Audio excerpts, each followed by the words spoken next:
মাত্র 1 বছরে এমবিবিএস আর সেই ডিগ্রি নিয়ে রমরমা চেম্বার। সোনারপুরের আটঘরা থেকে পুলিশের জালে এমনই এক ভুয়ো চিকিৎসক। ধৃতের নাম সুব্রত সর্দার ওরফে এস তপন। জালিয়াতির খবর পেয়ে তার আটঘরা দাসপাড়ার চেম্বারে হানা দেয় সোনারপুর থানার পুলিশ। হাতে নাতে ধরা হয় ওই জাল চিকিৎসককে।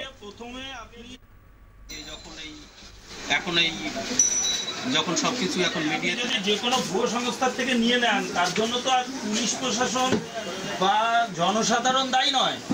ওটা লিগ্যাল ছিল না, তাহলে সেটা আমাদের কি করণীয় থাকতে পারে?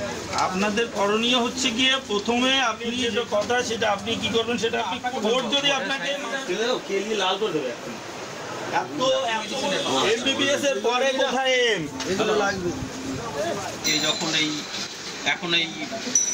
যখন সবকিছু এখন মিডিয়াতে যে কোনো ভুয়ো সংস্থার থেকে নিয়ে নেন, তার জন্য তো আর পুলিশ প্রশাসন বা জনসাধারণ দায়ী নয়। ওটা লিগ্যাল ছিল না, তাহলে সেটা আমাদের কি করণীয় থাকতে পারে? আপনাদের করণীয় হচ্ছে গিয়ে প্রথমে আপনি যে কথা সেটা আপনি কি করবেন, সেটা আপনি কোর্ট যদি আপনাকে লাল করে দেবে। এমবিবিএস এর পরে কোথায় এম এগুলো লাগবে।